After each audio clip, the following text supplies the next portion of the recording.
Welcome guys. आज हम कर रहे हैं क्वेश्चन नंबर 5 एक्सरसाइज 1.5 का क्लास 9 की मैथ का। ठीक है, यहाँ पर कहा जा रहा है हमसे, ये इंपॉर्टेंट क्वेश्चन है, इस टाइप के क्वेश्चन एग्जाम में आते ही हैं। ठीक है, 110% आएंगे आएंगे, हर साल आते हैं। ठीक है, तो ये इसको ध्यान से देखना बेटा, समझने की कोशिश करना। क्या कह रहा है क्वेश्चन? कह रहा है कि डिनोमिनेटर को रैशनलाइज करो। ठीक है, किसको रैशनलाइज? दी डिनोमिनेटर, ओनली डिनोमिनेटर के साथ हमको काम करना है, न्यूमरेटर को हमको नहीं देखना। देखो कैसे होता है, क्वेश्चन को लिख लेते हैं हम लोग। ये क्वेश्चन है हमारा 1/7। ठीक है, ये क्वेश्चन है हमारा। ठीक है, कह रहा है कि इसको रैशनलाइज करो। रैशनलाइज करने के लिए बेटा, जब डिनोमिनेटर है हमारे पास, ठीक है, डिनोमिनेटर क्या है हमारे पास? √7 है। ठीक है, इसको रैशनलाइज करना है। रैशनलाइज करने के लिए हम इसको मल्टीप्लाई कराएंगे पूरी इक्वेशन को। ठीक है, किससे कराएंगे? क्योंकि डिनोमिनेटर से बोला गया ना हमसे, तो हम किससे कराएंगे?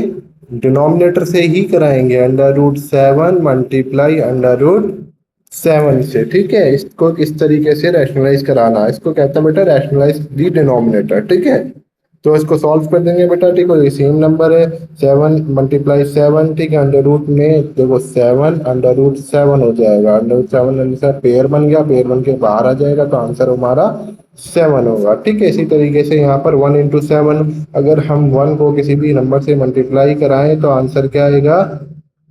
√7 ही आएगा। जब ये दोनों अंडर रूट के अंदर है तो अंडर रूट के अंदर ही चले जाएंगे। ठीक है, तो यहाँ से हमारे पास 1 से किसी भी नंबर को मल्टीप्लाई कराओ, सेम नंबर ही आंसर आता है। तो √7/7 7 49 होता है, लेकिन पेयर पेयर में बाहर निकल जाता है। ठीक है, तो ये हमारा आंसर आ गया। ठीक है, ये हमारा छोटा सा आंसर हो गया पार्ट 1 का। ठीक है, इसी तरीके से हमको पार्ट 2 करना है। पार्ट 2 क्या कहता है? पार्ट 2 देखते हैं, लिखते हैं पार्ट 2 को। पार्ट 2 में है 1 अंडर रूट अपॉन √7 माइनस √6। ठीक है, ये क्वेश्चन है हमारे पास। ठीक है, तो इस क्वेश्चन में क्या करना है? इसमें भी क्या करना है हमको? डिनोमिनेटर को ही तो रैशनलाइज करना है, तो मतलब डिनोमिनेटर से मल्टीप्लाई करा दें। लेकिन बेटा वहां पर हमारे पास ओनली 7 था। ठीक है, तो हमने ये 7 लिख दिया था। लेकिन अगर यहाँ पर देखें तो यहाँ पर माइनस का साइन है, तो माइनस का अपोजिट साइन क्या होता है? प्लस। ठीक है, तो ये √6 प्लस के √6 बन जाएगा। ठीक है, अपोजिट साइन के साथ लगेगा अगर बीच में कोई साइन आता है प्लस माइनस का। ठीक है, तो इसको इस तरीके से करेंगे बेटा। यहाँ पर देखो, ये a माइनस का है, a प्लस का है। ठीक है, a माइनस ब्रैकेट में मल्टीप्लाई कर रहा है a प्लस b। ठीक है, सेम नंबर है, सेम नंबर है। तो अगर हम नीचे देखें तो यहाँ पर हमको एक आइडेंटिटी मिल गई ना, a² माइनस b² वाली। ठीक है, तो यहाँ पर हमको एक आइडेंटिटी मिल गई, तो हम ये वाली आइडेंटिटी लिख देते हैं। ठीक है, यहाँ पर हमने ये चीज लिख दी है ना, a माइनस बी ब्रैकेट में a plus B is equal to a² minus b²। तो इसका मतलब होता है कि हमने ये वाली आइडेंटिटी को इस्तेमाल कर रहे हैं। ठीक है, तो यहाँ पर हम ये वाली आइडेंटिटी इस्तेमाल कर रहे हैं और इसको सॉल्व करने की कोशिश करते हैं। ठीक है, तो 1 से किसी भी नंबर को मल्टीप्लाई कराएंगे तो आंसर क्या आएगा? सेम ही आएगा। ठीक है, तो क्या होगा? √7 प्लस के √6, इसको ब्रैकेट में ले लें और 1 से मल्टीप्लाई करा दें। और नीचे क्या करा हमने? आइडेंटिटी का इस्तेमाल करके इस नंबर को हमने a का स्क्वायर बना लिया था। a का मतलब के √7 का स्क्वायर। ठीक है, और फिर माइनस का साइन है, और फिर हमने इसको √6 का स्क्वायर बना दिया था। ठीक है, अब अगर हम किसी भी नंबर को 1 से मल्टीप्लाई कराते हैं तो आंसर क्या आता है? 1 ही आता, सेम नंबर ही आता है। तो यहाँ पर क्या बचा हमारे पास? √7 प्लस के √6। ठीक है, यहाँ पे 7 × 7। ठीक है, अंडर रूट का मतलब क्या हुआ बेटा? 7 को 7 से मल्टीप्लाई कराना, तो आंसर क्या निकल जाएगा बाहर? 7 निकल जाएगा। सिमिलरली इसी तरीके से इधर आंसर क्या निकल जाएगा? √6 × √6, मतलब क्या आंसर आया हमारा? पेयर बन गया अंडर रूट के अंदर, तो 6 बाहर आया। ठीक है, अब 6 और 7 को माइनस कराएंगे तो हमारे पास क्या बचेगा? √7 प्लस √6 अपॉन में 1। ठीक है, अपॉन में 1 हर डिनोमिनेटर के नीचे होता है, तो नीचे लिखने की जरूरत है नहीं। हमारे पास आंसर क्या बना?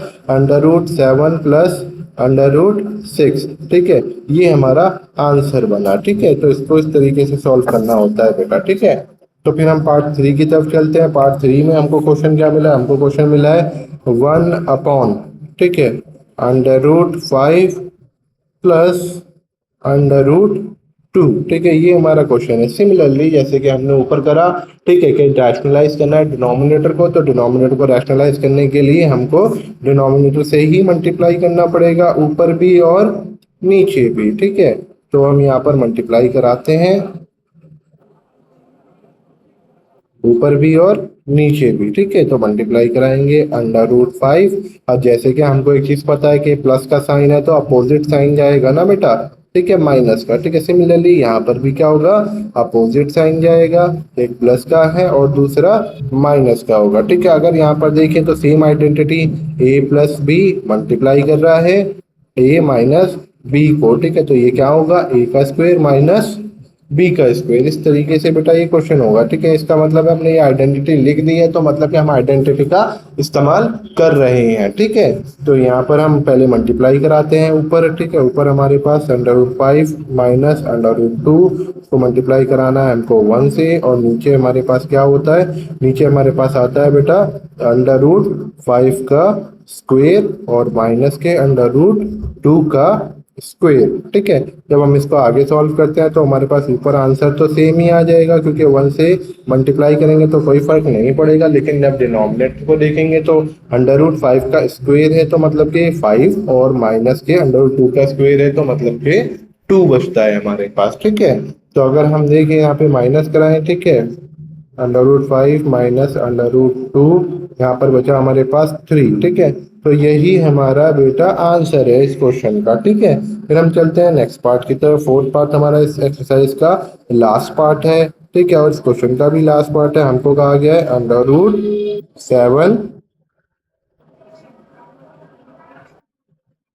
√7 माइनस के 2, ठीक है। अब देखो 2 जो है हमारा अंडर रूट के अंदर नहीं दिया गया है, ठीक है। 2 हमारा अंडर रूट के बाहर है, ठीक है। अंडर रूट के अंदर सिर्फ 7 है, ठीक है। तो रैशनलाइज डिनोमिनेटर का आ गया है तो हम क्या करेंगे, सेम नंबर से मल्टीप्लाई कराएंगे लेकिन बीच में साइन अपोजिट लगा देंगे, ठीक है। साइन किसका हो जाएगा, माइनस था तो प्लस हो जाएगा। सिमिलरली नीचे भी सेम ही होगा बेटा, माइनस का साइन था तो प्लस का साइन हो जाएगा।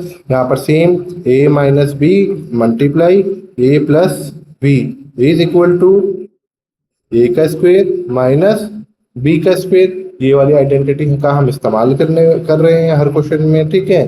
तो यहाँ पर हमारे पास क्या बचता है, ठीक है, √7 प्लस के 2 को मल्टीप्लाई करना है 1 से, ठीक है। और हमारे पास क्या है, हमारे पास है √7 का स्क्वायर,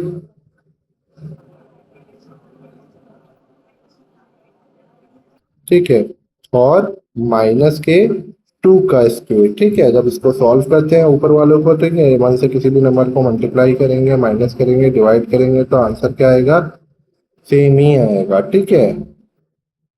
फिर बात करते हैं हम लोग, ठीक है, नीचे 7 का स्क्वायर मतलब √7 का स्क्वायर मतलब कि यहाँ पर हमारा कंप्लीट 7 बाहर आ गया, ठीक है। और 2 का स्क्वायर मतलब कि 4 होता है, ठीक है, 2 2 ज़ा 4, ठीक है। यहाँ पर ये नंबर आया बेटा हमारे पास, ठीक है। और इसका आंसर क्या आएगा, इसका आंसर होगा √7 प्लस के 2 अपॉन 7 में से 4 माइनस करेंगे तो हमारे पास बचेगा 3। ये जो नंबर आया बेटा यही हमारा आंसर, ये फर्दर सॉल्व नहीं होगा, इसलिए यही हमारा आंसर कहलाएगा। उम्मीद करता हूँ बेटा आपको ये एक्सरसाइज समझ में आई हो, ठीक है। इसको एक बार और देख लेना, अगर समझ में ना आई हो तो आपको अच्छे से समझ में आ जाएगी।